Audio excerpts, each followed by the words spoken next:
पारिवारिक परामर्श केंद्र जिसको फैमिली डिस्प्यूट रेजोल्यूशन सेंटर के तौर पर यहाँ चलाया जा रहा है, उसके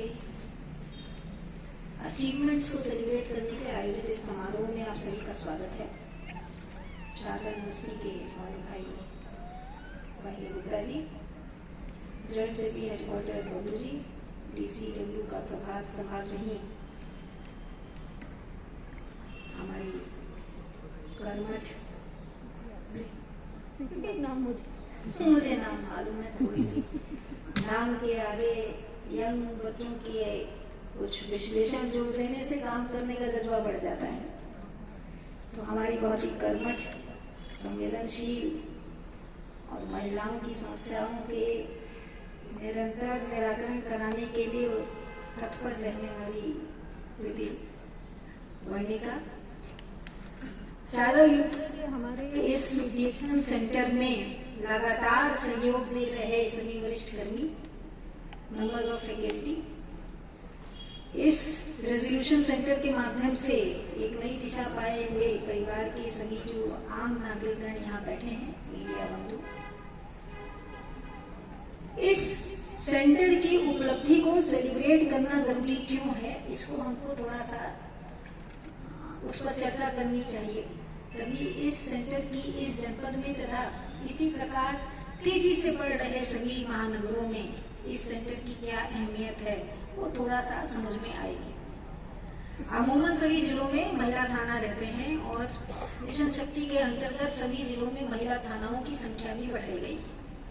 महिला थाने की स्थापना ही इसलिए कराई गई थी कि पारिवारिक जीवन में आ रहे कलह क्लेश को आपसी समझौते से, यदि समझौता होता है बहुत अच्छी बात, वरना उसमें कार्रवाई करके और उसमें पीड़ित महिला को न्याय दिलाया जाए, इस उद्देश्य से महिला थानों की स्थापना की गई थी। फिर जैसे जैसे नगरों का आकार बढ़ा, महानगर बने, महानगरों में परिवारों का आकार छोटा होता चला गया, वैसे वैसे समस्याएं भी बड़ी विचित्र होती चली गई। अभी मैं सुन रही थी सभी वक्ताओं ने पारिवारिक जीवन में, किसी एक फैमिली के जीवन में, आम परिवार में किस स्वरूप की जरूरत होती है उस पर प्रकाश डाला है। अमूमन लोग समझते हैं, और मेरे से कहने से आपको हो सकता लगे कि मैं बहुत अटपटी बात कह रही हूँ, लेकिन अमूमन लोग समझते हैं कि महिलाएं पारिवारिक जीवन को कायदे से चलाने के लिए, अच्छे ढंग से चलाने के लिए बहुत त्याग देती हैं, बहुत बलिदान करती हैं और समझौता करती हैं। ये सच है, लेकिन महिलाओं को भी ये बात अपने दिमाग में रखना चाहिए कि आपका जीवन में हाथ पकड़कर साथ लेके चलने वाला भी आपके लिए भी उतना ही बलिदान देता है, उतनी ही सैक्रिफाइस करता है और उतने ही संघर्ष झेलता है। जिस दिन एक दूसरे के संघर्ष की पहचान करना हमको आ जाएगा, उस दिन जीवन में कलह और क्लेश के लिए कोई भी रास्ता या कोई भी उपाय नहीं बचेगा। हमारी समस्या सिर्फ इतनी हो गई है कि तेज दौड़ती भागती जिंदगी में हम अपने कष्टों में, अपनी समस्याओं में इतना घिर गए हैं कि हमें उस बंद मुट्ठी की तरह उस समस्या के बियॉन्ड, उस समस्या के पार कुछ भी दिखना बंद हो गया है। ये भ्रम है कि जब परिवार टूटता है तो महिला और बच्चे ही भुगतते हैं, पुरुष भी भुगतते हैं। कष्ट सभी को एक जैसा ही होता है। मानव वृत्ति भगवान ने एक जैसी ही बनाई है, लेकिन फर्क सिर्फ इतना होता है कि जो कमाता है वो अपना जीवन किसी भी प्रकार से चला लेता है, और महिला यदि कमाती नहीं है तो नेचुरली उसके सामने एक विवशता, एक बहुत बड़ी समस्या सामने खड़ी होती है। और इसीलिए मेरा अपना मानना है कि महिलाओं को इकोनॉमिक इंडिपेंडेंस देना, हाथ में उनके हुनर है, उस हाथ को आय का जरिया बनाना, उस हुनर को आय का जरिया बनाना बहुत जरूरी है। जब आपके हाथ में अपनी आजीविका चलाने का साधन हो तो वो परिवार को सुगमता से चलाने का हौसला भी देता है, और आपके पार्टनर, आपके पति, आपके घर वालों के बीच में आपकी अहमियत क्या है, आपकी इम्पोर्टेंस क्या है, वो भी समाज में रेखांकित करता है। ये विडंबना है। ये कुछ दिनों के, जब तक हम एक डेवलपिंग सोसाइटी से पूर्णतः डेवलप सोसाइटी नहीं बन जाएंगे, विकसित राष्ट्र नहीं बन जाएंगे, विकसित समाज नहीं बन जाएंगे, ट्रांजिशन के फेस में, उतार चढ़ाव के इस फेस में ये गलत है, मैं ये मानती हूँ। महिलाओं को हम एक ही दृष्टि से देखते हैं और एक ही दृष्टि से तौलते हैं। हम उसके 360 डिग्री यानी कि उसको बहुआयामी तौर पे देखना बंद कर देते हैं। ये हमारे समाज की कमजोरी है। लेकिन मेरा अपना मानना है कि इन मर्यादाओं के भीतर रहते हुए भी अगर आप ठान लें कि आपको अपना जीवन बैलेंस करके, संयमित करके और एक मध्यस्थ मार्ग पर चलाना है, तो आप सक्षम हैं अपना मार्ग चुनने के लिए, अपना जीवन आगे बढ़ाने के लिए। इस पारिवारिक विचार विमर्श केंद्र की अहमियत यही है। FIR करना पुलिस के लिए सबसे आसान तरीका होता है और उसमें हम पकड़कर, आपने जितने नामजद किए हैं, पकड़ के मार के बंद कर दे, वो और भी आसान काम है। लेकिन अगर एक भी परिवार को हम तोड़ने से रोक पाते हैं, उसको जोड़ कर रखने में सक्षम हो पाते हैं, तो हम अपनी उस उपलब्धि को ज्यादा बेहतर मानते हैं बजाय इसके कि हमने अपने केसेस में कितनी कार्रवाई कर दी। किसी भी टूटते परिवार को बीच का रास्ता दिखाकर जोड़ के रखना बहुत दुष्कर कार्य होता है। और इस फैमिली डिस्प्यूट रेजोल्यूशन सेंटर्स के माध्यम से ये जो 87% का सक्सेस रेट आया है, ये इसीलिए विलक्षण है, अप्रतिम है, एक्स्ट्राऑर्डिनरी है, क्योंकि ये आमतौर पर कहीं पर भी संभव नहीं होता।